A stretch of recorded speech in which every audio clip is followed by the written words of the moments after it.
From courtside of the virtual hardwood, it's the NLSC Podcast, episode number 431. Andrew with you as always, joined as always by Derek, aka D4 No, I'm happy to be here as always. I have to start the show bringing up a non-basketball game, Andrew. Is it Garfield Kart? No. Should be, though, shouldn't it? It's actually Teenage Mutant Ninja Turtles Shredder's Revenge. Now, I've never played the game. I haven't played the game. It was just recently released. But that game is proof that people absolutely love that retro style, that retro gameplay style, if it is done right. And if they, like the characters in it and the plot and all of that stuff. So I wanted to read this actually for our listeners, the Steam description of Teenage Mutant Ninja Turtles Shredder's Revenge. Now, this is a game that's, released on the newest consoles.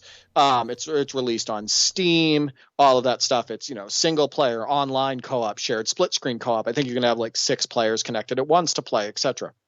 And this is what it says in the description. Heroes in a half shell. Then it says, Teenage Mutant Ninja Turtles Shredder's Revenge features groundbreaking gameplay rooted in timeless classic brawling mechanics. Brought to you by the beat-em-up experts at Dotemu, makers, I believe, of Streets of Rage 4 and Tribute Games.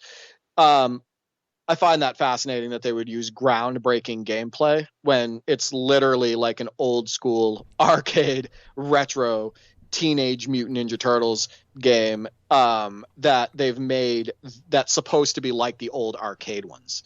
So interesting wording there. But the reason I'm bringing this up is because you've probably seen it on Twitter as well. There have been a ton of people of all ages getting really into this game and just like talking about how great it is and how great the gameplay is. And when you look at this, these are like 16-bit graphics. Right, like these are like old school side scrolling fun, and looking at it, it just shows you that if they were to bring back, now we're going to bring this back to basketball video games. If they were to bring back like arcade fun, even if it had old school graphics for a basketball game, that it could be a hit if it was made right. And that's why it's a damn shame. Like I'm looking at the reviews and people talking about this, the number of people, playing this game. It is a damn shame that NBA Jam isn't being made right now, because look how much people really love this old school style. Absolutely. First of all, that game is on my wish list. I was a big fan of the arcade game, as I believe a lot of people in our generation were. But as you say, it's not just our generation and nostalgia for that game. I mean, obviously, it's based on the 1987 series and those designs and whatnot, and I believe they've brought back the original voice cast, those that are still around. Of course, unfortunately, James Avery, the original voice of Shredder, has passed away, but I believe the other cast members have reprised their roles, and of course, now you can do that, full voice acting in a modern game with those 16-bit graphics. But it absolutely does demonstrate that it's not just about having the latest next-gen graphics and whatnot. It is about the gameplay, and that accessibility of that side-scrolling beat-em-up is still there today. And as you say, it's still there for arcade basketball as well. NBA Jam on Fire Edition, how often do we play that? That still holds up so well. I think a new NBA Jam game would absolutely be embraced by younger basketball gamers. I know Playgrounds was to a certain extent, but Playgrounds, simply put, was no Jam. It didn't have the right pace, it didn't have the right balance, you had to unlock players, there was that modern approach of having to unlock all the players and then level them up. There was a lot of work, not just pick up and play and have everything accessible right away. And I saw a really horrible review of Playgrounds that maybe we'll have to get to in detail on the show sometime, Derek, but basically saying, people complain about having to unlock the players, they whinge and whine about this. And the reason that people do is because it is more work than fun, and it becomes very repetitive. That is a legitimate complaint, much like the grinding in MyCAREER or my team in NBA 2K.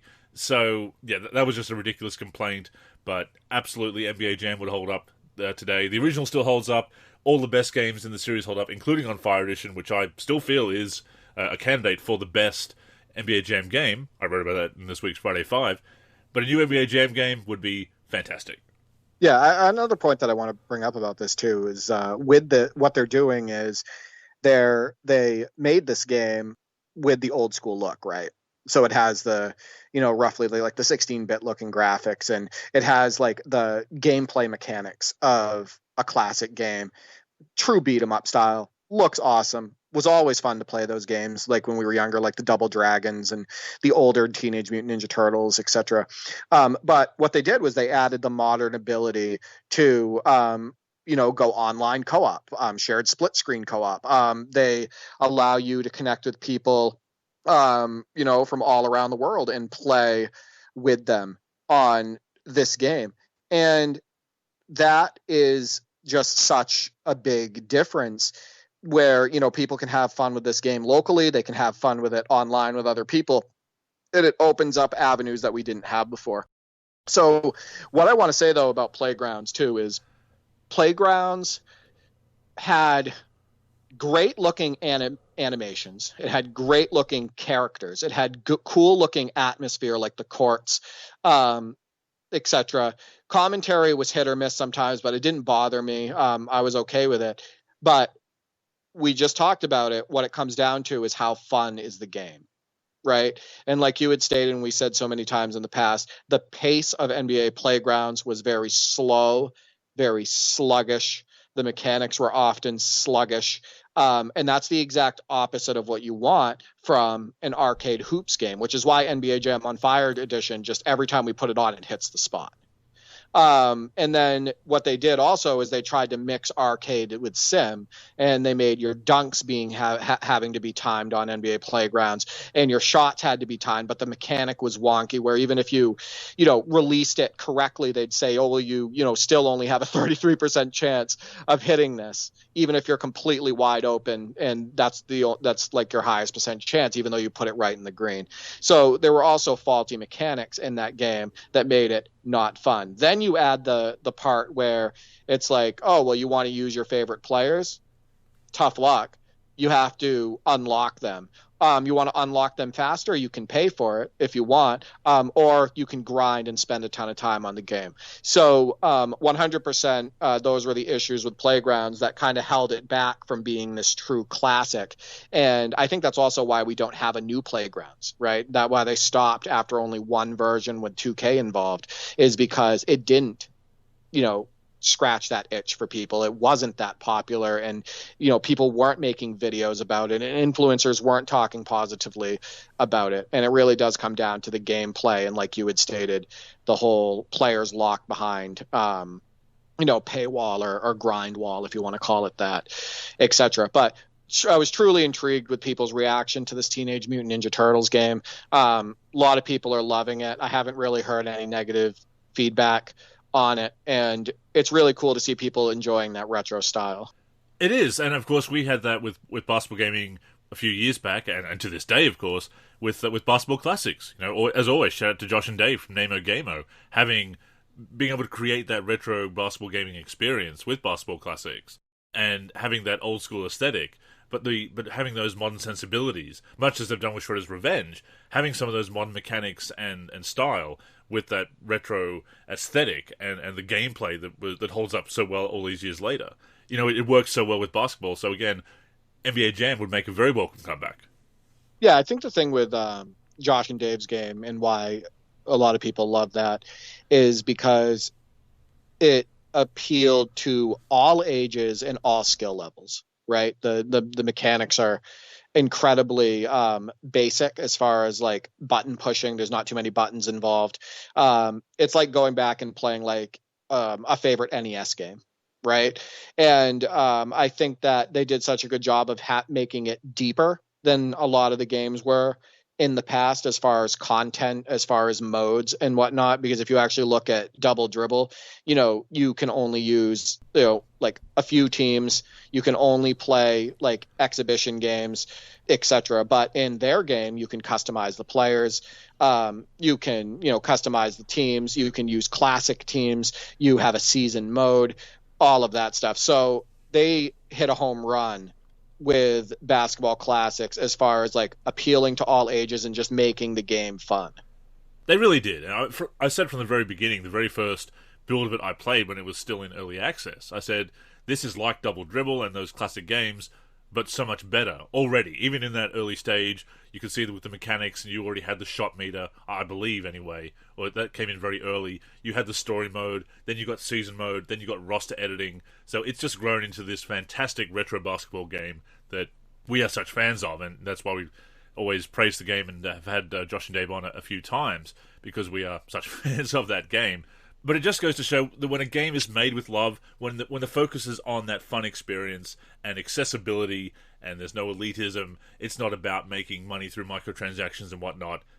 I know we harp on that point, but it really does affect the overall experience, optional as they may be, as people like to say. But when you do make that game with love and you do prioritize enjoyment and creating something special, the results speak for themselves. You know what I want to know? Why do we, in 2022, why do we not have a one-on-one basketball game? Why has somebody not tackled that since NBA Ballers?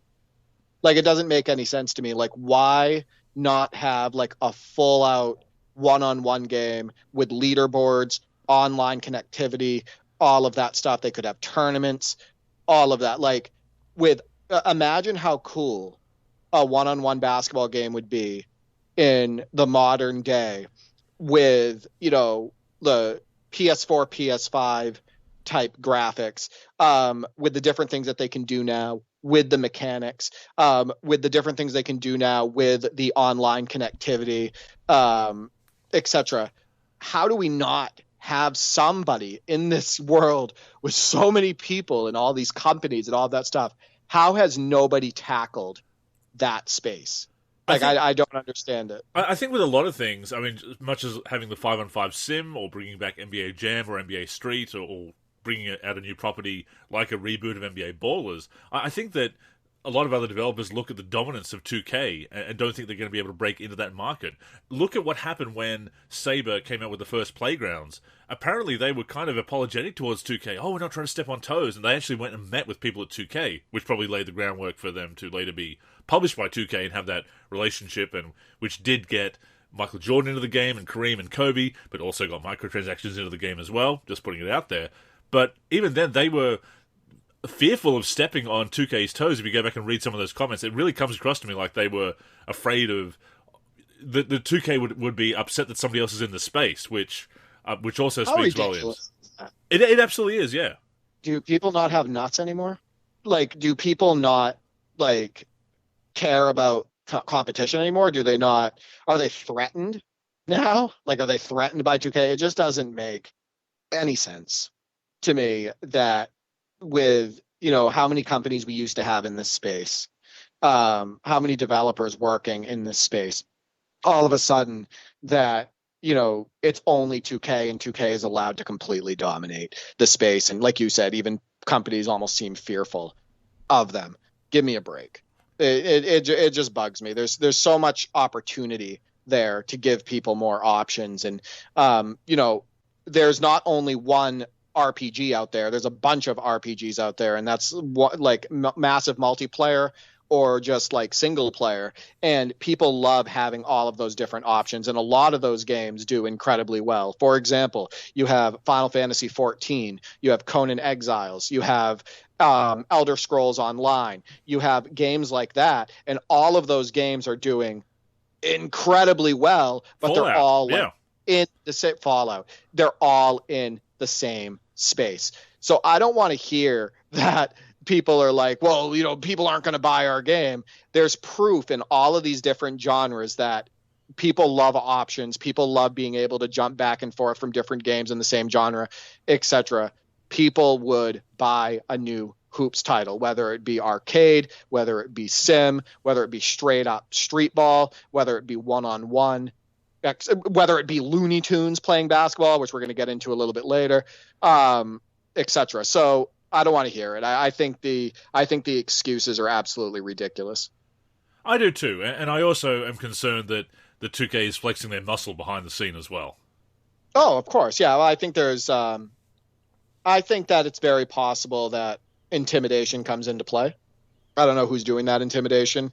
I mean, I suppose the sales figures, sure. if nothing else, are probably intimidating when you're selling 10 million right, copies. Sales figures themselves, right? Exactly. It could not even be an individual person. It could just be the dynamic. But yeah, I mean, I thought you would appreciate the popularity and all the comments surrounding Teenage Mutant Ninja Turtles, Shredder's Revenge, because we're talking about like a side scroller. We're talking about 16-bit graphics. We're talking about old beat 'em up style, and just all ages are like, man, this game is fun. I want to play this game. Hey, you want to play this game? Let's connect online, etc. So pretty cool.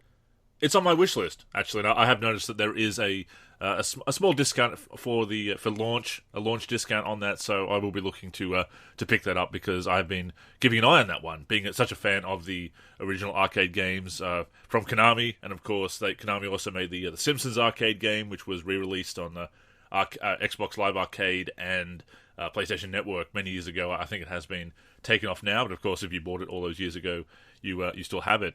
Speaking of which, I did follow up on NBA Jam on Fire Edition with a bulletin last week, Derek, mentioning that the servers were back online, encouraging people to jump on and get those roster updates. As I said, if you have an Xbox Live Gold subscription, you just need to go into the online arena and it will start downloading the updates. I have a PlayStation Plus subscription. I'm not sure if that's necessary for PlayStation, but I did jump into the PS3 version, downloaded the updates there as well. So yeah, let's make use of those servers as long as they're online, and hopefully they stick around, as we said last week. But in the meantime, I definitely encourage everybody to take advantage of that. If you do have the game, if you bought it after the servers went offline, but it was still there in the store, and you don't have the updates, or you've lost the updates over the years, perfect opportunity, Derek, to get those rosters again.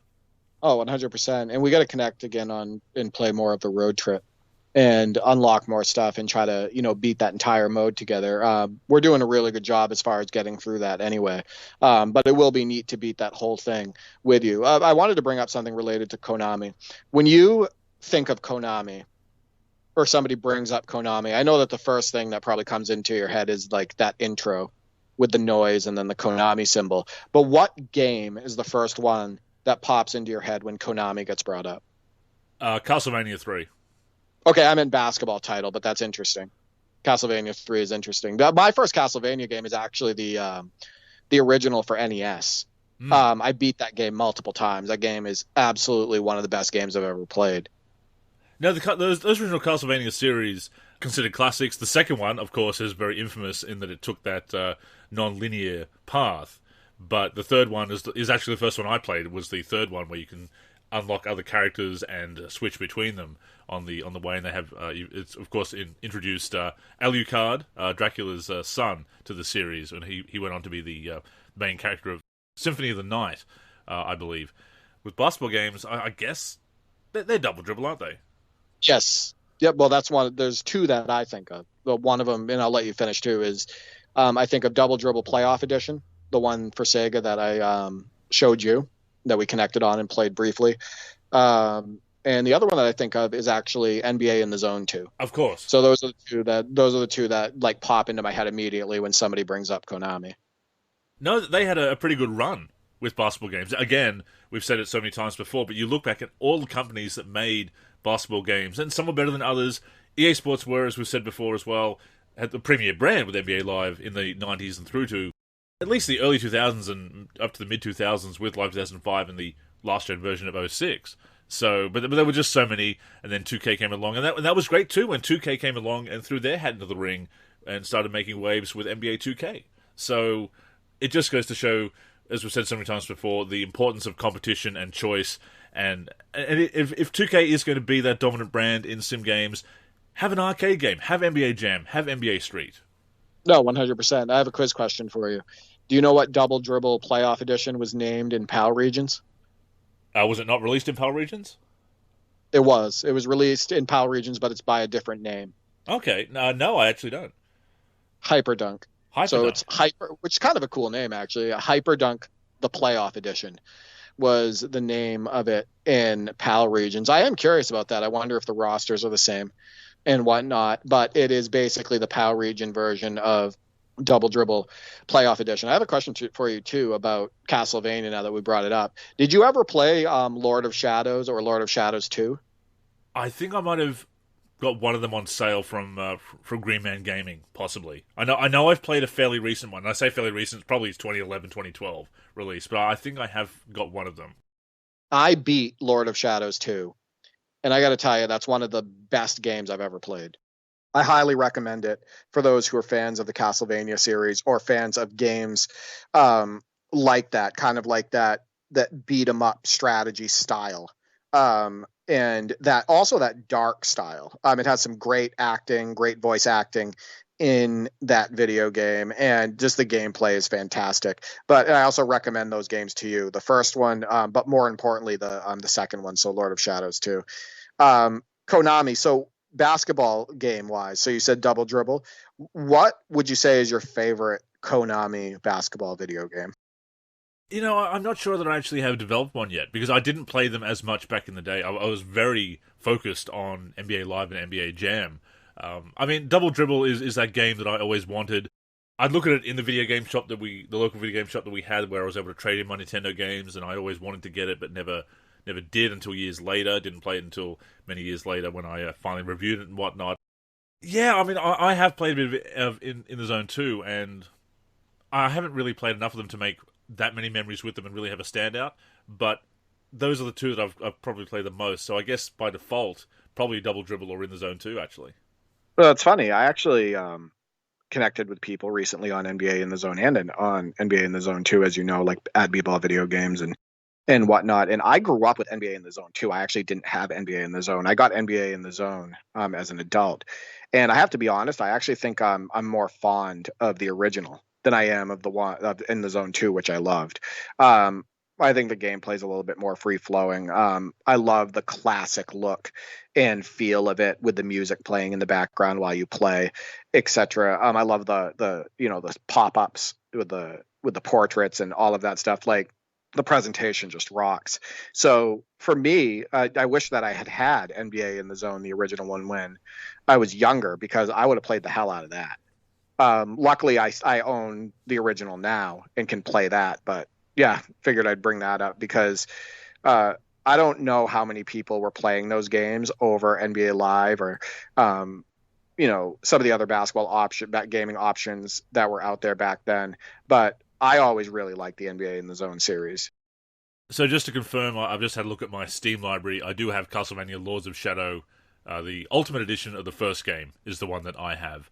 And also, speaking of Power Regions, of course, the Contra, which I know is a favourite of yours as well, was Probotector in Power Regions. They replaced them with robots, I guess, because some Power Regions thought it was too violent to have human characters in that game, so they had robots, Probotector, and actually Ninja Gaiden was also renamed Shadow Warriors. So back in the day, we had those weird renamings of Power Region games, and even, which one is it? NBA Shootout Series was renamed Total NBA.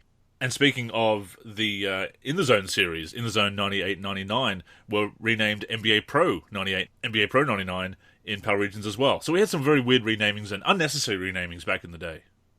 I'd say Hyperdunk is one of the coolest ones, though. The one that I just brought up. I think that's one of the cooler names. I also wanted to bring up that you brought up Ninja Gaiden.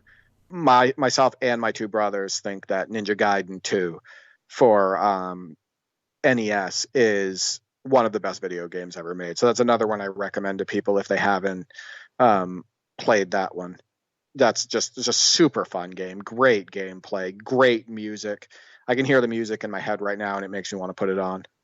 Speaking of old games and classic games, which you and I love to play, and we also are sharing that love with the community through our content, but also the tournaments, we forgot to mention it last week, actually, but we're looking to very soon tip off, and I say we, because you're doing all the hard work, and I'm just taking credit for it, but we are looking to tip off the Lakers versus Celtics tournament very soon. Yeah, I'm going to be adding one person to the tournament because I need 8, but super excited to start that tournament. I think instead of single elimination, I am going to do series like the real NBA. So I'm going to do the first round being a 5-game series, and then the final 2 rounds are going to be 7-game series. Probably do like 5 or 6 minute quarters or something like that, like I did on NBA Live 10. But I think it's going to be super fun. People are going to love watching those highlights of Kareem and Bird and Jordan and Magic and Karl Malone and all of the all the awesome teams, Tom Chambers, all the great players and teams that are in that game. And the gameplay has a lot of signature stuff with it. Like you have Kareem's hooks, you have signature dunks, all of that stuff. So I think that it's going to be a great tournament. It's going to be competitive. The highlights are going to look great. I'm going to be playing it on a 50-inch screen on full screen with my gamepad. And how cool is that for a game that came out on DOS in 1989? So yeah, people look out for those, for those highlights and whatnot and the results. And, I'll have to create a thread on the NLSC so people can follow along. And I was thinking, going back a few weeks, you did mention that I'm yet to hit a game winner against you, which is true. But I did have a couple of game-winning free throws in Lakers versus Celtics in that game where you unfortunately sub Larry Bird out in overtime. So I kind of have that going. I can't take that loss seriously. I know. I just we go into the overtime and I accidentally put in. Who did I put in? Was it Pinckney? I think so. I can't remember. Possibly, yeah. I think it was Pinckney, and I just ripped out Larry, a healthy, fresh, not in foul trouble Larry Bird. I don't know what the hell I was doing there, but no, we don't count that. You need to hit a game winner on me. Game-winning free throws. Come on. It's a win. I'm taking the win, man. It will happen. It will happen eventually. But we also love playing co-op, so we don't play a head-to-head a lot. Lately, we've been connecting on various games, NBA Live 06, NBA Jam, etc. But it's really fun to go at the computer and try to make great plays together.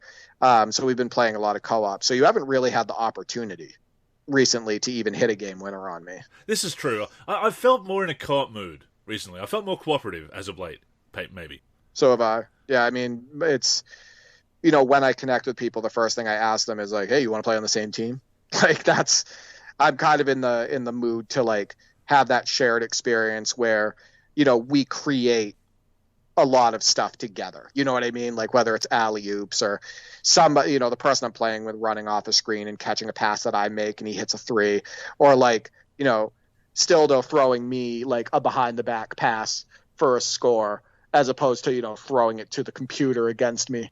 I think co-op is a incredibly underrated aspect of basketball video games. You often hear about people's head-to-heads and everything. You don't often hear about people playing local co-op or the way that you and I are doing it and whatnot. So it's definitely underrated.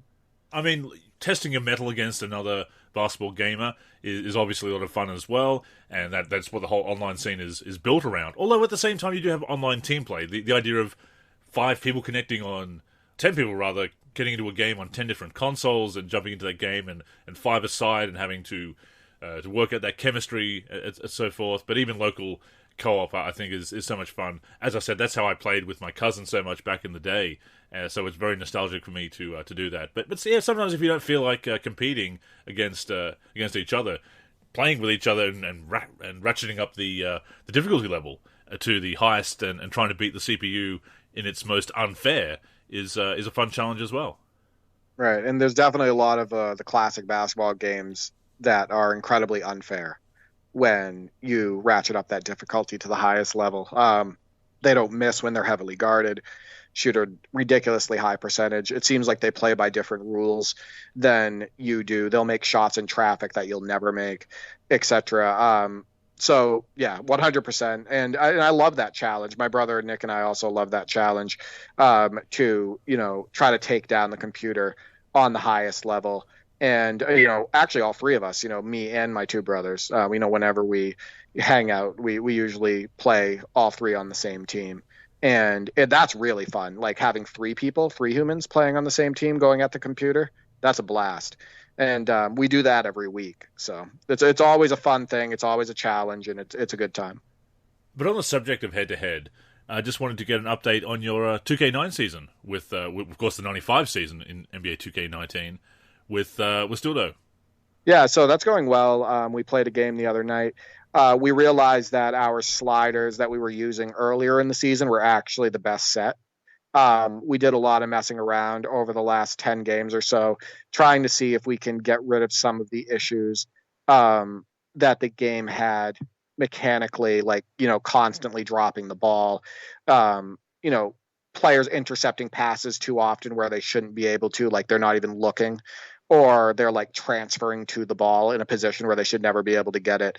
We were trying to, make it so we could free up, so we could hit more contested shots like real NBA players do and everything. And we realized that we were tweaking so much that we got away from the fun that we were having earlier in the season with that, the first edited set. So we went back to that, played a few games recently, was really proud of Ken's use of Mitch Richmond the second time he used the Kings. So if you listen to our podcasts, you would know that the first time that he used the Kings against me with the Supersonics, he went like 13 for 39 with Mitch Richmond. Really, really poor game. He couldn't create space. He couldn't get his shot off well. He was timing the shot wrong. He wasn't making good drives to the basket, etc. And then he was like, he was determined to use him better the next time that he used the Kings. So he used the Kings against me recently, and he had 58 points on about 50% shooting with Mitch Richmond. He lost the game, but he was doing such a good job of, spinning and then getting into like a position where he got an open shot. He was doing step backs. He was timing the shot better. He was like up faking and getting to the hoop and then finishing, etc. So it's really cool to use a team for the second time, whether it's him or me, use a team for a second time and then play better with them and use those pieces better. So that's one of the exciting parts of the season. So quick update. I'm the Supersonics in this 94-95 MyLEAGUE. He's the Orlando Magic. Right now, I'm 17-0. He's 14-4. So he's still kicking butt in, with the Orlando Magic. His losses come from the 76ers twice, Dana Barros, Clarence Weatherspoon, Jeff Malone, Sean Bradley, etc. He lost to the Kings, so Mitch Richmond, and he also lost to the Knicks. I almost lost my first game in game 17. We went to double overtime. He was using the Warriors. Of course, that Warriors team has Tim Hardaway, Latrell Sprewell, and Chris Mullin. And they also have Ronnie Cycli at center. So they have a very, very good team and capable team to take me out. Took me double overtime, ended up winning that game. And so I'm still undefeated. But really tough to stop Penny and Shaq when he's using them. He's surrounded with shooters, and Nick Anderson and Dennis Scott are both shooting over 40% from three on the season. He has shooters off the bench like Darrell Armstrong. He shoots really well, actually, with Anthony Bowie. He has Jeff Turner, who stretches the floor as well on the bench. So it's been very tough to beat him during the season, which is why he's 14-4. But it's progressing nicely. It hasn't gotten old. I think that the sliders make the game and the season overall fun and the season sustainable. I think that we'll actually end up finishing this season, even though we're going to play all 82 games and we're playing 40 minutes a game. But yeah, it's been a really good time. I can tell that it's not getting old because of the highlights that you're sharing, which you often do on D43G on Twitter.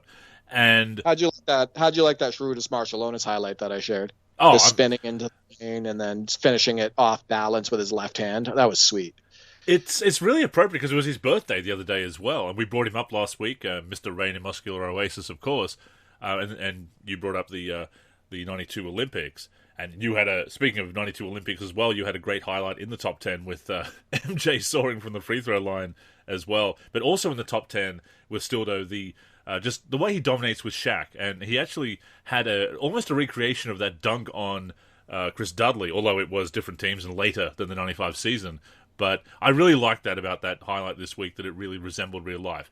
We've mentioned that before, that if you can get a highlight in the games that resembles something from real life, if you can recreate it exactly with the teams, it's very special. But that was still pretty cool to see him get that dunk on Dudley like that. That's why it was number one, really, is because, they're wearing the incorrect uniforms. It's not Lakers versus Knicks, it's Magic versus Trailblazers. But he backs in Dudley just like that moment where he did it in real life and Dudley threw the ball at him. He backs into him, and then he just throws it down hard on Dudley, who's contesting the dunk. And like, it was very much like real life. And I ended up actually getting blown out in that game because of a really, really piss poor third quarter. And I think Cliff Robinson's a little bit underdone in that game. He was a very good player at that time, but he almost felt useless in that game. So we were talking about that. We might have to edit him, etc., in the middle of the season. But stopping Shaq with anybody on that Trailblazers team, it wasn't happening. So Shaq, I think in that game had something like 35 points and, I don't know, 18 to 20 rebounds, had like 3 or 4 blocks. Like, I couldn't do anything with Shaq, as Dudley couldn't. Like, Dudley couldn't do anything with Shaq either. So in real life, but yeah, it's been a fun season. I'm glad that I'm playing it with him, who loves that era of basketball, who also was, part of the creation of the mod that we're playing, etc. So it's a lot of fun. And you bring up an interesting point with the sliders as well, the possibility that you can over-tweak. And you're trying to fix those issues and get that perfect experience, and you're making those adjustments on the fly or after a few games and noting those issues. But it is certainly possible to try and overcorrect with the slider adjustments. Oh, 100%. I think that what we did actually with the overcorrecting of the sliders and all the tweaks we were trying to do is we actually made him not be able to use Shaq the way that Shaq can play in real life. And the reason being is because we were able to double Shaq basically on every single play and still get out to the shooters because the players were moving in like superhuman speed because of the extra tweaks. So basically it allowed us to like load up completely on Shaq with multiple players and just put our hand, when I say us, I like my team that I'm using, put our hands up and basically make him miss a lot more than he normally would, or he wouldn't be able to get into the paint the way he would in real life in order to even have the opportunity to finish. So once we dialed back the sliders back to like the original set that I created, he was able to start using Shaq like real life again. And that was huge. It also allowed us to have more of that inside out game, which was a huge part of the 94-95 season, as opposed to playing outside in, which is what we were doing with those edited sliders. We edited them so much, it turned out into like a super perimeter dominated game. Like a modern game, basically. Similar to a modern game. Yeah, we were actually looking at our shot charts and being like, wait a minute, this is more like modern basketball. This isn't like 94. Why they're 83s? Yeah. Right, exactly.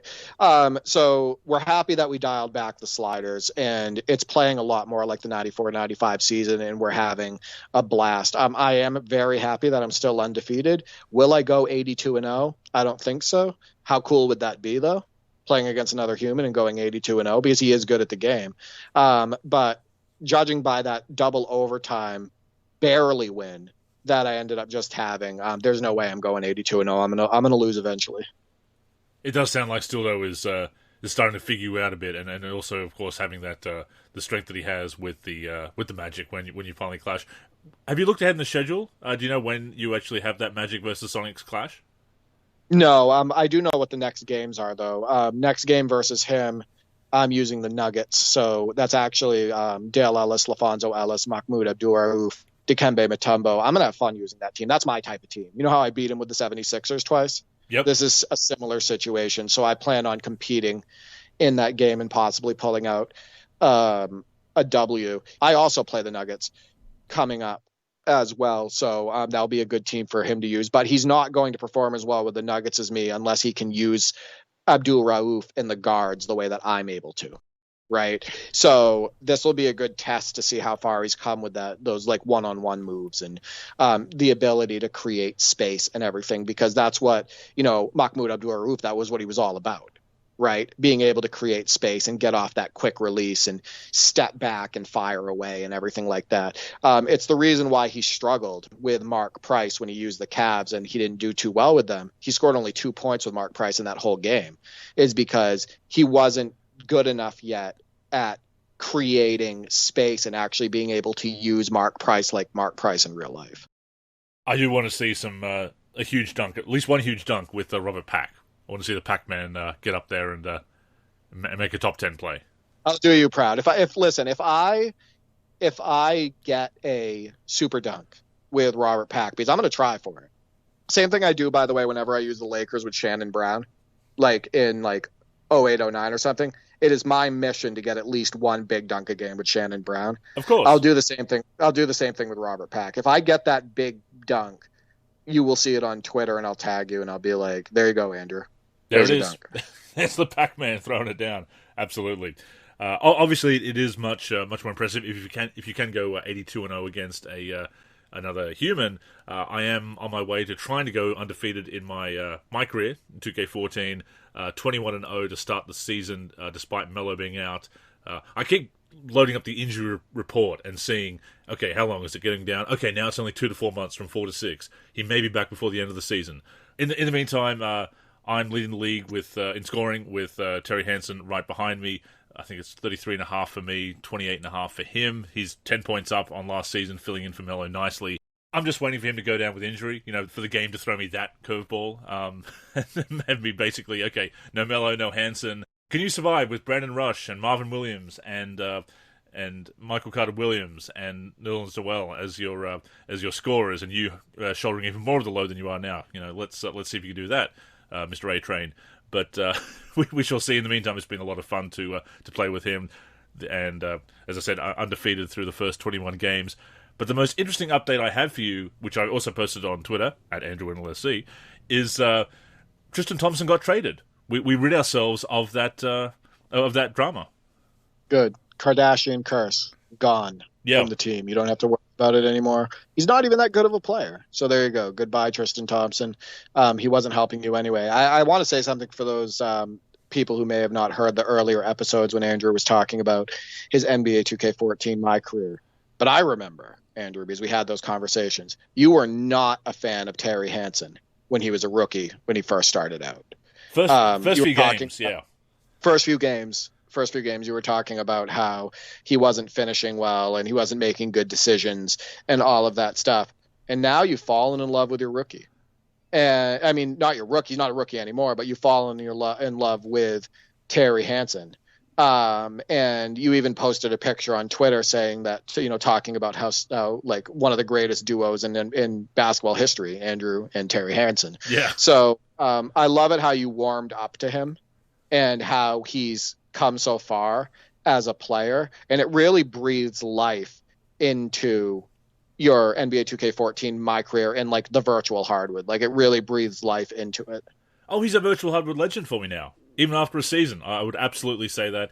I think it's going to be solidified. It's going to make it very tough to leave Philadelphia if when that option comes up in the possibly at the end of this season, certainly at the end of the fifth season, depending if they account for restricted free agency and the qualifying offer and whatnot. I'm not sure how it works. I mean, obviously, I'm signed for the first 4 seasons, so they really went realistic with that in 2K14. They really were emulating that part of an NBA rookie contract. So we will see what happens there, but I'm really enjoying playing with him. It's getting to the point where when I get back to franchise mode, I love generated rookies, and I'll keep the generated rookies, but I'm going to have to edit the draft class to make sure that one of them is called Terry Hanson, and try and get the Terry Hanson. I think Terry Hanson is going to be that character of the multiverse of my basketball gaming, Derek. There's going to be a Terry Hanson show up in other modes, and if I make I've always got these ideas for different roster mods and, fantasy rosters and rosters that have all of my previous teams in there from MyCAREER and franchise mode and whatnot.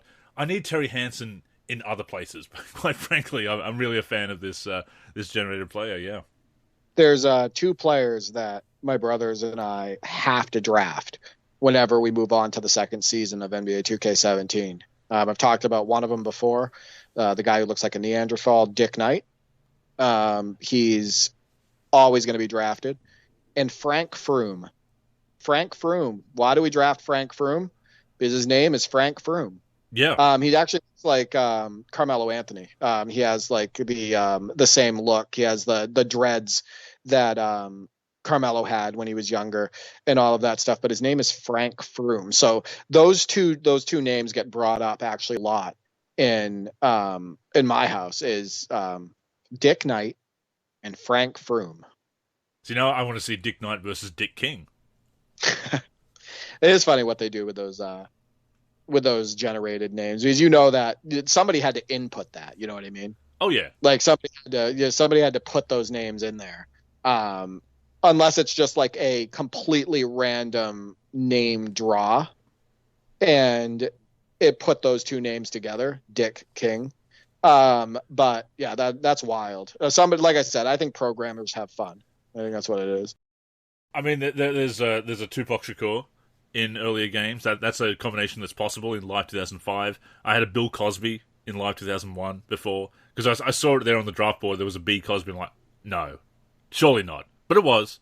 And I'm pretty sure there has to be code that makes it at least more likely, if not a permanent thing. So I definitely think that the developers have fun there. But one last note about Tristan Thompson being traded is, of course, he was traded from the Cavs. We traded... who did we trade? Spencer Hawes, of course, traded for him. And he got traded back to the Cavs. He was unhappy there. Came to the 76ers, was unhappy with us. And we traded him back to the Cavs for Jared Jack. So the grass is always greener for Tristan Thompson. I always liked Jared Jack in real life as a point guard. I always thought he was super tough. I always thought he played the position the right way. I always thought he was incredibly underrated. Played for like 15, 16, 17 years or something, I believe. I know he played for a while. I don't know if it was that many seasons. You could be right. But there's a reason why he hung around for so long, because he was just rock. Like, he was a solid point guard. You are correct. He actually played, well, not that many seasons. He played, let's see here, from 2005 to 2018. Surprisingly, he was out of the league at age 34. But he was a starter for parts of 1, 2, 3, 4, 5, 6, 7, 8. We're like 9 seasons. A solid player for a really long time. Bounced around a little bit, but yeah, always seemed to latch on and be that, could step into that starting role. I'm just looking how many times he played 82 games, or at least 80 games. Played 83 in the 2011 season because he was traded halfway through and ended up getting that extra game there. So played 8 teams. So yeah, he did bounce around a bit. He played for 8 NBA teams. But yeah, he just seemed to be there, a constant in the NBA for so many years, 13 seasons, as you noted, and all the way up to 2018, and probably could still be playing today, in his late 30s. Yeah, I mean, his game was very mature, even at a very young age. So and he was always in great shape. So I wouldn't be surprised if he could even play now. I know that veterans are kind of being pushed out of the NBA though at the moment. Veterans that could play and contribute and produce, teams aren't even looking at them. So those guys aren't even getting calls. So it's unfortunate for guys like Jared Jack if he can still play. You know what I mean? Oh, absolutely. And he would be the kind of veteran that would stick around and be maybe giving you 10 minutes off the end of the bench, or just come in, and sometimes he'd play a bit more often, but he'd be there as that voice. Kind of like the Avery Johnson at the end of his career, where he was almost unofficially a player coach. Just looking at 867 career games, not too bad for, again, a role player. And all those 82 games, playing a full season when you're not a regular starter, and when you are kind of that role player. That's only 30 games less than Larry Bird. Of course, Larry Bird did have some injury-plagued seasons there, but that's still pretty impressive. You want to know what the weirdest thing I have ever seen almost in the NBA? Tony Parker in a Hornets jersey. Can't even believe that was actually a thing. That is a familiar face in a weird place, yeah. Nothing has looked worse, in my opinion, than Tony Parker in a Hornets jersey. You go from silver, black, white, which was the Spurs colors all of the years he was with them, to the Hornets blue. And it looked so weird on him. I know that he wanted to play one more year, but I really wish he had retired as like a San Antonio Spur, because that just didn't look right. Well, the irony is, of course, the rumors that he left to appease Kawhi Leonard, and then Kawhi ended up moving on anyway. Yeah, because I really do believe there was a beef there. I think that Tony Parker was old school. I think that Tony Parker was tough. I think that Tony Parker was incredibly disciplined as a player, and I think he valued winning at all costs. And when Kawhi Leonard was rumored to be perfectly healthy and ready for the playoffs, and then he didn't play, I think that was a real beef between him and the veterans on the team, including Tony Parker. And I wouldn't be surprised if they had it out and Tony Parker was like, you know what? I'm not going to deal with this guy who isn't going to go all out, isn't going to play when he's healthy, doesn't have his priorities in the right place. So I'm going to head over to another team and play one final year. And it is a damn shame because Tony Parker won 4 titles with that team, was a huge part of it, and is not talked about enough as a great point guard in basketball history. In fact, you never even hear him mentioned. I mean, he was leading the league in points in the paint as a point guard for years. Just dominant. I mean, he was a really good scorer. He that knockdown mid-range shooter, moved the ball so well, really active on defense, etc. Just he played winning basketball, right? And he just doesn't get enough credit because he wasn't as flashy. You know what I mean? Steve Nash had more flash. Was marketed better and all of that stuff than Tony Parker. But Tony Parker, got the best of Steve Nash multiple times and was one hell of a player himself. So it is unfortunate how that works. No, definitely an underrated player. Always difficult to rate in video games, actually, especially with people focusing on the overall rating and getting it right. One of those players where sometimes the individual ratings wouldn't produce that overall rating, but definitely a great player, 4-time champion, as you said, and fun to use in video games as well. And kind of that the way that a lot of people probably use themselves in video games if they have the opportunity, just driving constantly hitting that mid-range shot. I've told the story before about Gilbert Arenas, actually, at the NBA Live 08 community event. He was the cover player that year, of course, and there was an event that was... we kind of had to hang around in the background because it was at this urban barbecue, Rub's Urban Barbecue in New York. They took us there, but it was mostly a media event, so we kind of had to hang out in the background, but we still were able to be there with Gilbert Arenas was at the event and watch him play the game and put up 40 points, won 40 shots with himself, just driving to the paint and throwing up shots. But it does bring to mind, how NBA players would play as themselves in games. And of course, many of us did play basketball growing up, and as well as basketball video games. And it does make you wonder how that influences your play on the virtual hardwood as well. And you actually threw out the question this week, Derek, about that. Yeah, absolutely. My question was, did you or do you play hoops in real life? If so, what was your position and play style? And does your real life play style and experience play a big role in how you play basketball video games? And we got a few responses to that question, so it has come time to open up the mailbag. To the mailman, the quote What an unbelievable dunk! But before we get to those answers, we'll answer the question ourselves as well. I know that you and I both did play competitive basketball at different levels. So, I'll throw it over to you.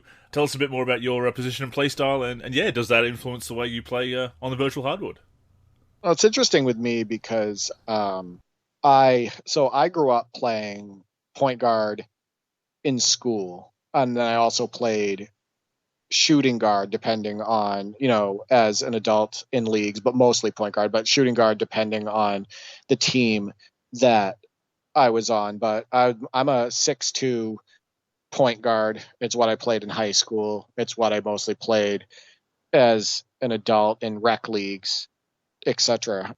I've posted a lot of videos of me shooting. I have a very similar release and form to Steph Curry. And I get my shot off quick, and I have good handles overall for a point guard. I had to be in order to play point guard in high school in the class that we were playing in.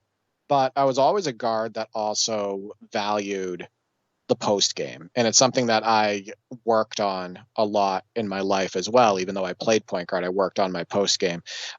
So working on the footwork, working on half hooks, full hooks, drop stepping, quick spins. I used to love the David Robinson quick spin baseline and finish, where he would catch the ball and quickly spin off of his defender. So I used to practice that and be able to, practice it on the right block, practice on the left block, etc. So for me in games, I think that my basketball experience, knowing how to play, and then just my basketball experiences in general in real life really impact how I play the basketball video games. I love being able to isolate and go one-on-one on the perimeter. I like being able to create space to take a quick shot, like I do in real life.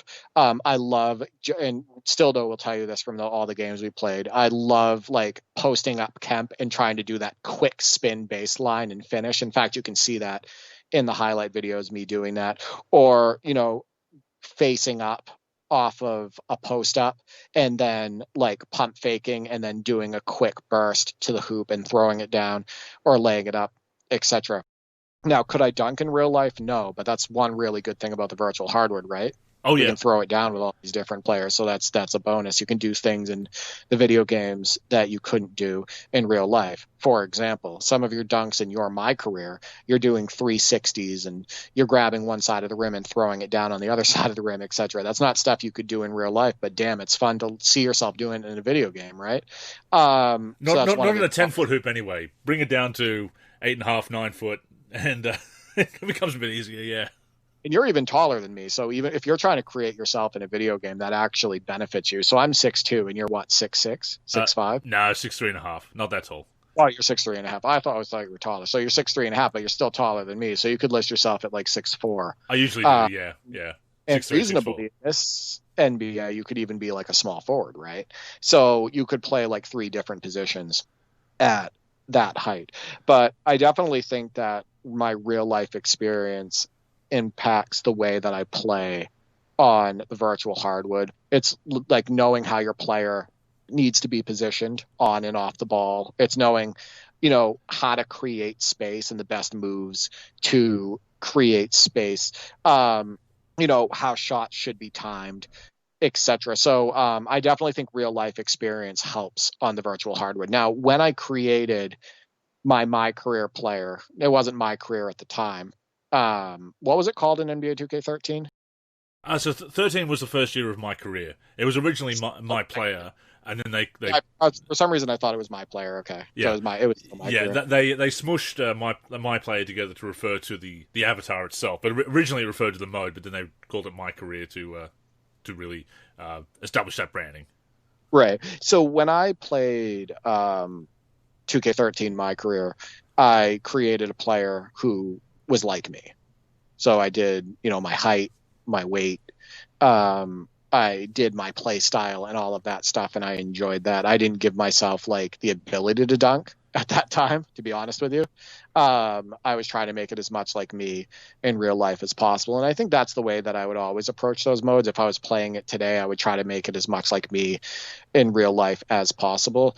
I understand the awesome fantasy aspect of it as well, and I definitely don't think it's a bad thing for people to say, all right, well, I'm going to make it look like me. I'm even going to make my player my correct height and size, but I'm going to give myself like a 40-inch vertical, and I'm going to be able to dunk in traffic and all that stuff, because that's such a fun part of basketball, and it's a thing that we all wished we could have done in real life.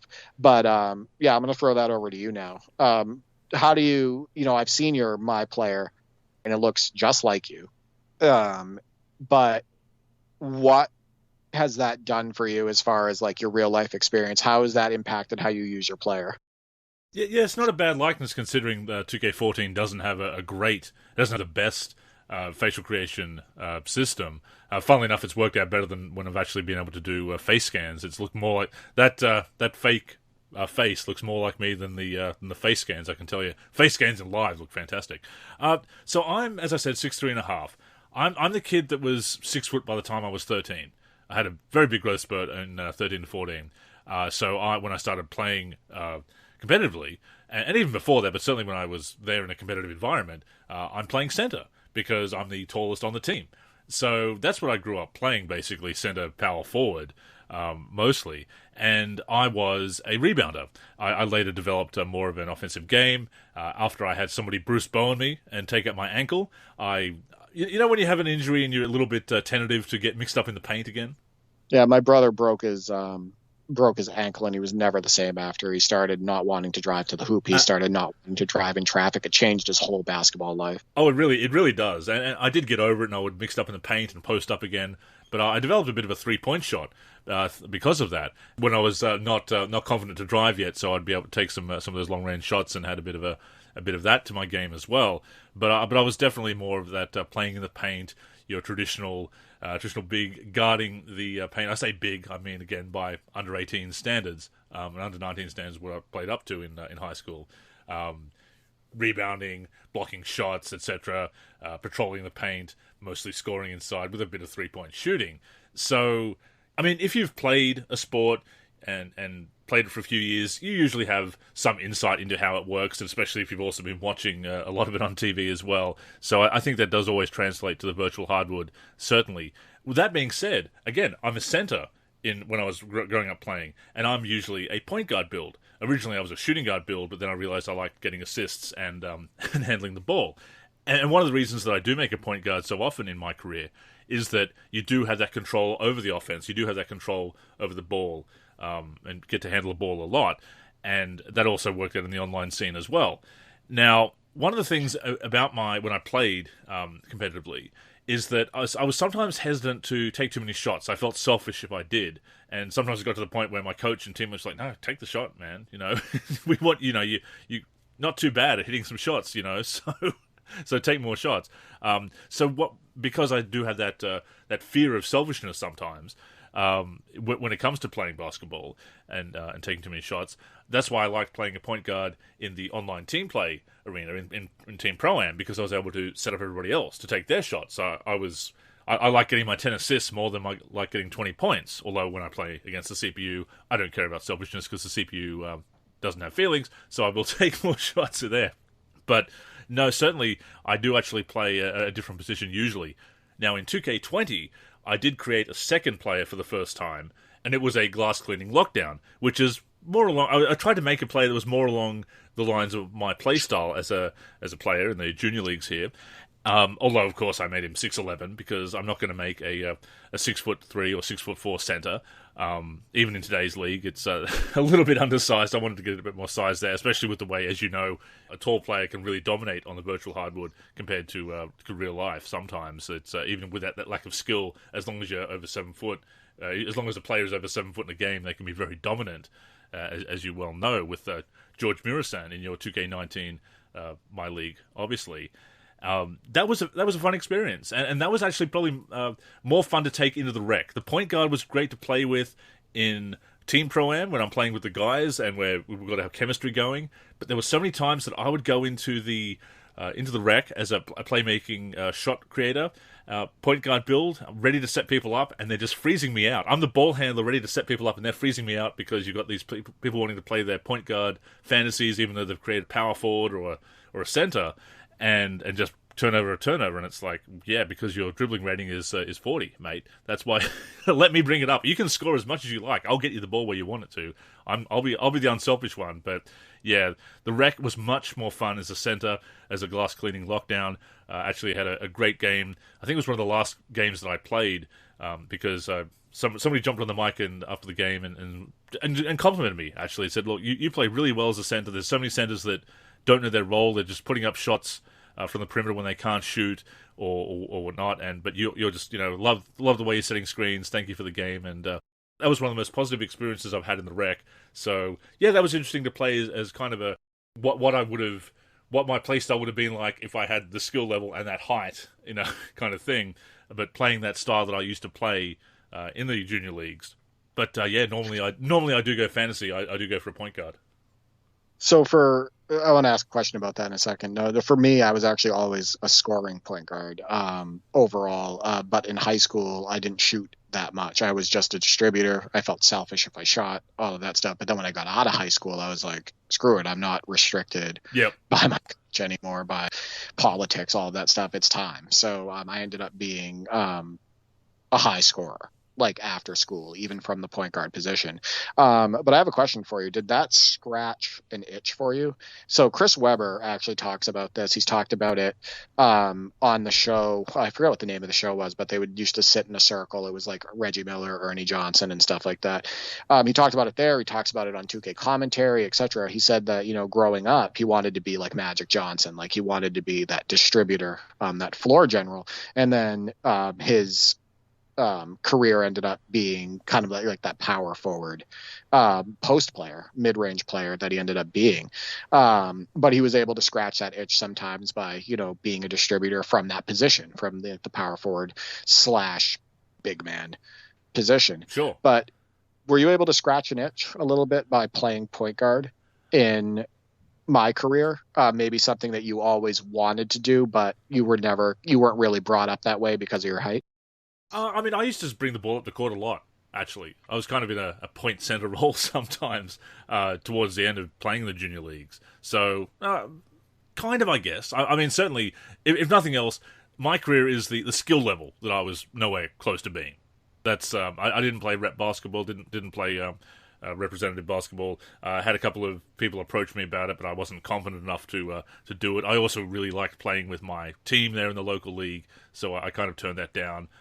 Looking back, I should have given it a go, probably, but I still had a lot of fun playing with the guys that I played with in the local leagues. And no, I'm pretty comfortable with my skill level. I know what I am. I had fun doing that, but at the same time, getting into MyCAREER, that is the fantasy is probably just being able to dunk, basically, and play in the NBA and have that skill level. But no, I did play a little bit of de facto point guard, even though I was a center. It was the center of the team, and of course taking some outside shots and whatnot. When I developed that after my ankle injury, so not really. It's probably more just about being much more skilled on the virtual hardwood than ever was in real life.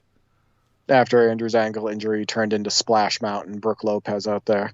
Yeah, splash shots. Yeah, I don't think I have a twin anywhere, but might have to check with the folks about that one. But in any case, yeah. But no, a lot of fun memories playing in the local league here. But that was interesting to play as that glass cleaning lockdown and be, instead of going after assists, going after rebounds, because I used to love doing that in the early days of when I first started playing, being a bit afraid and feeling selfish to shoot. But going after rebounds and outletting and whatnot, that always felt unselfish. So I really prided myself on rebounding.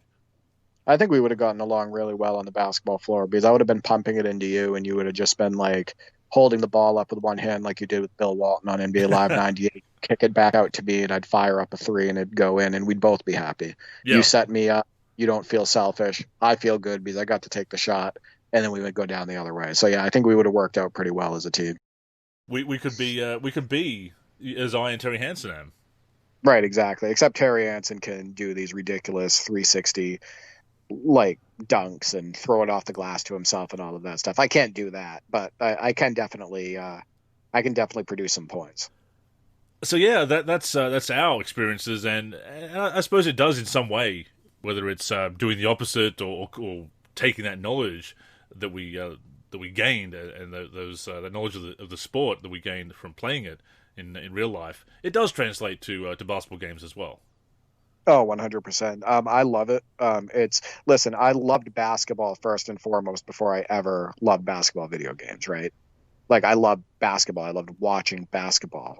And then obviously playing basketball, etc. So it's just something that I kind of put them together, like playing in real life and then the virtual hardwood, and I can connect those experiences, and I definitely think it helps.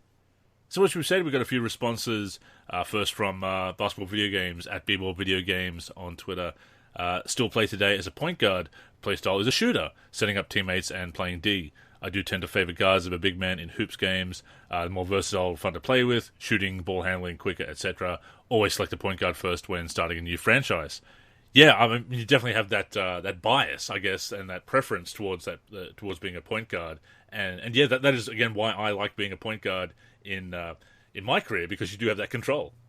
No, 100%.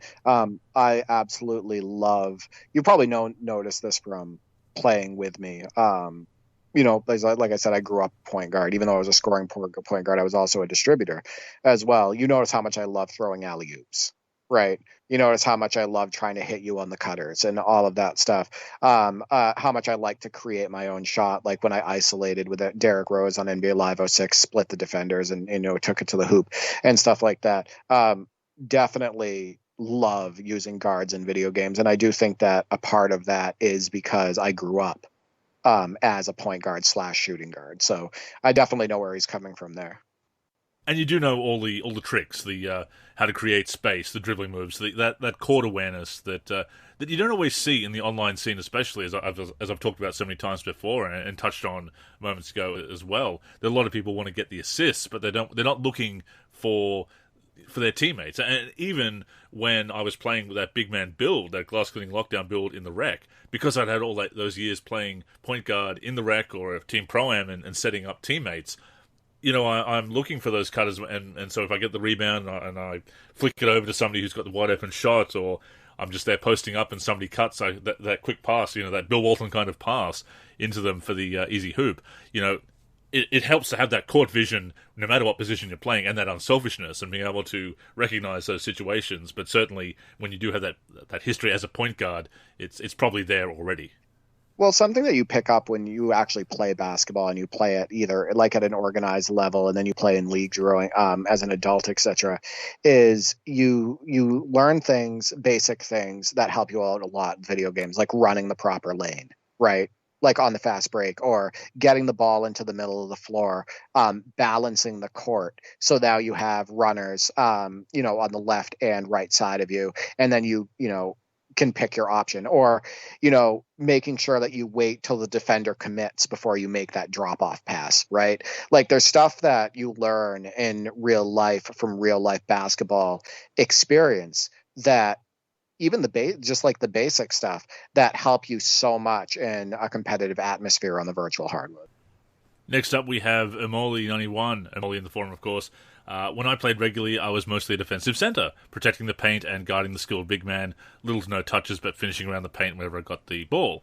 I'd say that in a way it affects how I play video games. I don't care to be a focus on offense. Always preferred to be part of a team who shared the ball. So whenever I play, I try to pass a lot, play inside, out, and barely ISO. Plus, when I play my player, I choose a defensive center who sets picks and rolls hard to the basket, or a pass-first point guard. So again, I can very much relate to both of those. Loving to rack up assists with a point guard, but also growing up being that more of a defensive center.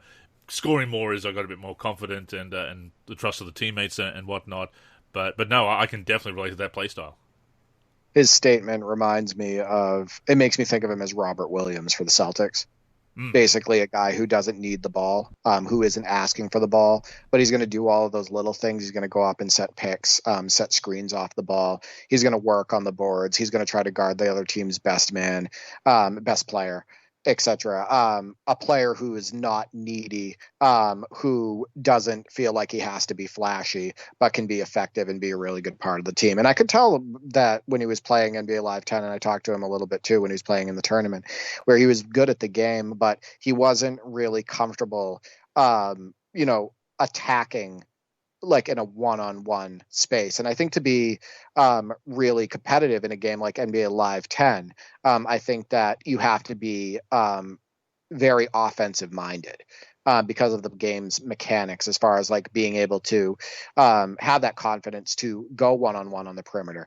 I think one of the other problems too is the team that he chose for the NBA Live 10 NLSC tournament was the Timberwolves, and they are absolutely terrible in that video game. So he didn't even really have many options either to go one-on-one. His best one-on-one player was Johnny Flynn on his team, and I can promise you that that's not going to get the job done. But I'm sure that his play style in real life, being like a helper and a team player and somebody who didn't need the ball that much, definitely impacts the way that he plays the video games. And I think that there's always places for players like that, for like the Robert Williams types, for the even Zaza Pachulia types, the Rasho Nesterovic types, like those types. There's always a place for those guys on winning teams because they don't need the ball to be incredibly effective on the floor, and they don't feel like they need the attention or the flash or anything like that. They're just trying to win games. Oh, definitely. I mean, we focus on the stars because the NBA is such a star-driven league, and the best players are the reasons that the teams win championships. But it really does come down to having those solid role players that know their role, that they don't need to have that many touches, as you say, that they don't need to have the ball in their hands. They do the dirty work, and they do the little things, and setting the screens, and that they can score the garbage buckets, and they get rebounds, and keep the ball moving and whatnot. And sometimes, if they can shoot, they're the ones that step up, and they'll have a they'll give you that scoring boost off the bench or whatnot. So, no, that role players, very underrated sometimes. No, 100%. It is interesting, too. You go from Bad B-Ball video games, who loves the guards and that one-on-one play and that perimeter play style, to Ermoli, who's kind of the complete opposite. So it's interesting because they both love the virtual hardwood. They both love basketball video games, but they're completely different play styles. And we mentioned Stildo, our friend Stildo, of course, did send us a long response, which we have summarized here. We know that Stildo loves basketball, has played basketball for many, many years, loves it as much as we do. He did play in real life. I had a few Division 3 and Division 2 offers, actually, all out of state, but ended up going to a school where education was the top priority, and has since then become a very good rec league player. In high school, described himself as a cross between Paul Pierce, Ray Allen, and Reggie Miller in style. Always wanted to be Larry Bird. No surprise there. Mentioned shooting 51% from three in high school, and that he's speaking of playing in college, that his cousin played D1 at Miami, Ohio, with Ron Harper. Knows how to score with the bad post plays in NBA 2K because he knows how to use the size to push people around, having that experience himself. Agrees that playing in real life helps with playing video games as well, because you know where people are supposed to be and things like cutting and positioning and whatnot. And yeah, absolutely. And you see sometimes when you do play online, you see the people who know basketball and what they're doing. It really stands out as opposed to those that just want to do flashy moves and rack up stats. And you can tell who knows the game and is trying to play, even if not realistically, certainly strategically, and those that are just trying to spam moves and do flashy things and get stats. Yeah, Steldo, Ken and I have actually become good friends. We text and we talk on the phone a lot, and we have our 2K19 season, etc. And I actually watched footage of him playing recently in his alumni game, and he was just absolutely hitting a bunch of threes, and at his age now. And he has a beautiful shot, hitting everything, etc. So fully believe him about his high school 3-point percentages, because he still looked really good now, as far as like his shooting form and his ability to, get his shot off really quick, etc. He's also a tall guy like you and I are. So he has that size as well that he can use to his advantage. So he's taller than the average person. You know what I mean?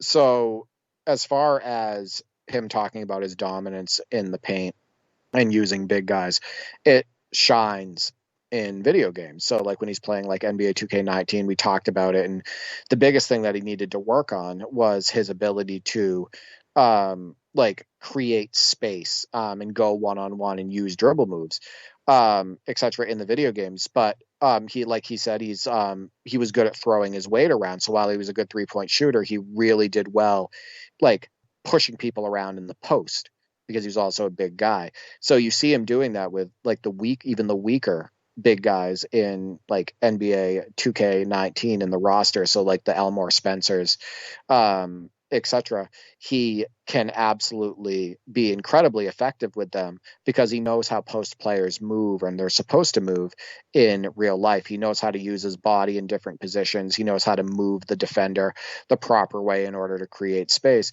So it makes him very tough to guard, even when he's using the weaker big guys. As far as 3-point shooting, I'm a little bit better in the video game than him at the moment at that. But you can tell that he knows how to create space, run his guys off screens to get that shot off. I think the biggest problem is that, and he's still working on this and he's gotten a lot better, is it's chaining together dribbling moves and using that right stick. And that's something that while he's gotten better at, he still knows that he needs to improve on that a little bit. But not surprising that his real life basketball experience helps him on the virtual hardwood. And I think he's very good at NBA 2K19. And the other thing is sometimes if you've only played video games, and I say only, that sounds a bit gatekeeping, I don't mean it to be, but it's very easy to overestimate your knowledge of the sport sometimes. I remember we had a thread in the NBA section, the off-topic section in the forum many years ago, where we had people that says like rate your knowledge on history and play calling and strategy and whatnot. And a lot of people say, I'm an A+ in play calling and strategy and everything, but when prompted to explain certain plays and whatnot and really in-depth NBA strategy, realize that, okay, no, I don't know as much as I think I do. And I will certainly put my hand up and admit that is an area that, look, I am no master of X's and O's. I have an understanding of basic of basketball concepts and play calling and whatnot. But yeah, it's one of those situations where, oh yeah, I've played basketball video games. I've watched basketball. Some people. And we see this a lot, do we not, in discourse of basketball these days, of the GOAT debate and whatnot. There are some people that maybe overestimate their knowledge of the game, but clearly it does show when people know their stuff. Well, I mean, or maybe they're not running that much in the NBA, like John Morant and De'Aaron Fox said, and maybe they only run 1 or 2 sets a game. Sure. Both of those these guys. Days, yeah. So I think we grew up in a time where there was a lot more strategy, and a lot more versatility in the game, and the game was a lot more dynamic. But yeah, nowadays sometimes you wonder if they're running anything on offense. A lot of times it's grab a rebound, dribble up with the same player, and take a contested 3 on the other end. So you never know. But no, I definitely agree with that. But I think that the basic knowledge of basketball, like the examples that I used earlier, more than help out when you're playing on the virtual hardwood, because you know where to find your players, you know how to put them in the proper positions to succeed, you know how your body needs to be positioned against a defender in order to make an effective move, all of that stuff. So I think that even just knowing the basics of basketball and having like that basic experience, even at an organized level, at like the high school level or something like that, I think it helps a lot, playing the video games.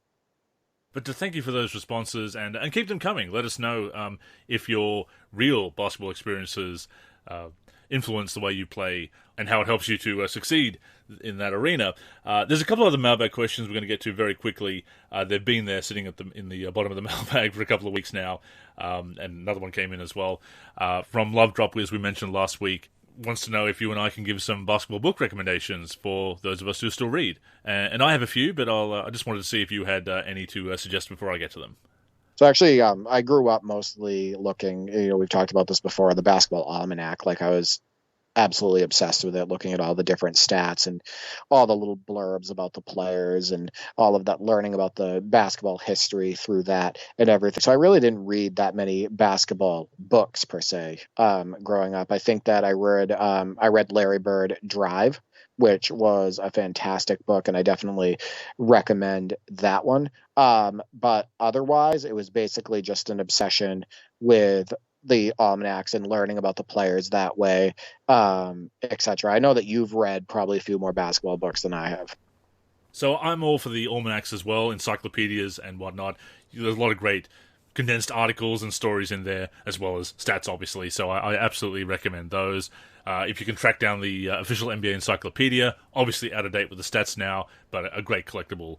But as far as books, look, I will say the Book of Basketball by Bill Simmons.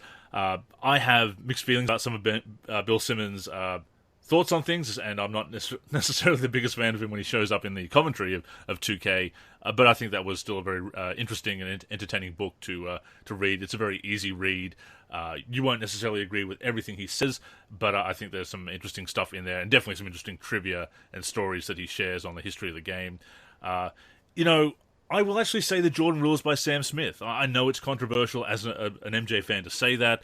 I think it actually humanizes MJ in many ways, as The Last Dance did, that a lot of people took the wrong message. Oh, he's this terrible person, and he's human, with flaws like everybody else, but a very driven human being, obviously. And, it's still a very interesting look into that first championship of the Bulls and how, as good as they could be on the court at times, there was that dysfunction, but they knew how to pull it together, and that's what adults do. Similarly, The Last Season by Phil Jackson, when he talks about the 2004 season and the trials and tribulations behind the scenes. Very interesting to hear about that from a coach and someone. And again, he writes very well, and it's very entertaining read. And the other one is by Bob Green, writer and journalist, Rebound, The Odyssey of Michael Jordan, which is about his baseball career. I followed him around. He was there with MJ on when he was playing baseball, and then his comeback in 1995. So That's another good one to read as well. And again, that interesting insight into the human side of professional athletes and MJ in particular. Some of those might be difficult to find now. I'm sure on eBay or Amazon you can find them secondhand, if nothing else. But yeah, those are 4 that I'd throw out there. There you go. I think those are great places to start. Not a fan of Bill Simmons at all, to be honest with you. I think his commentary is incredibly annoying on 2K. I disagree with most of his points, actually, on social media. Stuff that he says on his podcast, stuff he says for, The Ringer, just stuff he says from his main name on Twitter, etc. I'm not really a fan. I think he's also kind of, since he got bigger, I think he's gone away from his roots as far as being like a basketball expert, and a lot of his takes have become very casual and very, very current media like. So yeah, I'm definitely not a fan of Bill Simmons. I will say that book is from circa 2009, 2010, so it's kind of before the explosion of the hot take era, so it's a little bit better. But yeah, your mileage definitely may vary when it comes to Bill Simmons, but I did enjoy that book for what it is. And one final quick question here from Anonymous. I'm a younger fan, 17, trying to learn more about basketball when it was actually good. I like basketball, but I want to watch a better era of the NBA. Can you guys recommend what would be a good season to start off watching, and then go from there, like a specific season and why? And we were talking about it before we started recording. We both have a couple of quick suggestions to make, and yours was really good. I love this. 17 years old, and he says when basketball was good. That is, he gets it. He probably has seen footage of the greats from back then, snippets from the greats and everything like that. And he's probably like, wow, this is the brand of basketball this is the way basketball should be played. So my recommendation actually is to start in the 86-87 NBA season. And the reason is because there are so many great players that are young, approaching prime, or in their prime, or just out on their way out of the league, but can still play. Like in 86-87, you have young, up and coming, super athletic, super skilled Michael Jordan. You have Larry Bird before his back injury. You have Magic Johnson. So Larry Bird and Magic Johnson are in their prime right there. You still have Kareem in the league with a few more years left for mileage. You have Karl Malone, John Stockton, Charles Barkley, Akeem Olajuwon, Ralph Sampson. You still have Julius Erving in the league. Moses Malone's in the league. The league is absolutely loaded. You have Larry Nance. You have Tom Chambers. You have Dominique Wilkins. You have Clyde Drexler. Like, I could go on and on and on. There are so many greats, and there are so many good teams, and it's before the expansion. So the expansion teams aren't there yet. So the great teams are playing the great teams more often. And it is a beautiful time for the NBA. It's one of my favorite times to go back and watch. So if you want to watch so many greats and legends in their, athletic prime, or super matured great players and good players who just know how to play the game and are still super effective, that's the time. I mean, I didn't even mention names like Kevin McHale and Robert Parrish and James Worthy. I could just literally go on and on about the talent in the NBA in 86-87. So that is, and also the pace. I talked to you about this off air. The pace of the NBA was so fun and fast and fluid at the time, and it was inside out, and it was just an amazing time in the NBA. So my recommendation is to start with 86-87. I think that's a fantastic recommendation for all the reasons you said, and certainly if you want to go back to really dive into history, the further back you go, the better. I mean, some of the some later seasons may be more accessible because of names that you recognize, but if you want to learn that history, I'm all for at least going back to the mid '80s there, and as you say, 86-87, such a memorable season for so many reasons. I would also suggest, if you want a bit later, even starting with the 1991 season, the Bulls' first championship, obviously, and you also then get to go year by year, and you see more of those names that you've heard of and seen stick around for many years after that come into the league, like a Shaq, like Chris Webber, like Jason Kidd, and so forth. And then, of course, later in the decade, Kobe and Allen Iverson and Kevin Garnett and Tim Duncan. To that point, if you wanted to start a little bit later again, the 96-97 season is very memorable. It is a It is the 50th anniversary season, of course. That is the rookie year of Kobe and Iverson, and Stephon Marbury. One of the greatest draft classes of all time, if not the greatest to a lot of people. 1996. Absolutely, yeah. I mean, 96, 97, excuse me. Absolutely. The class of 96, definitely up there as one of the strongest. Again, you've got a young Grant Hill. You've got KG, who came into the league the year before. So you've got some of those younger stars. Plus, you've still got a lot of the old guard that came along in the 80s, but are still in their prime. MJ's there, of course. And, I mean, I'm very biased towards the 97 season because, again, being a Bulls fan. But you do have some of those names that were still around, maybe that you're more familiar with, or at the tail end of their career, you get to see them at the beginning. But I would not advise against going back earlier, at least 86, 87, as Derek suggested. But if you do want something a bit sooner, starting at the beginning of the 90s or even in the mid 90s, you'll see a lot of those great players there that came along in the 80s and the ones that became the stars of the 2000s as well. You could always do it. You could also do like 86, 87 and learn about that and watch some full games and highlights and whatnot, and then move on to, say, 91, 92 or 90, 91, and then move on to 96, 97, and then move on to 02, 03.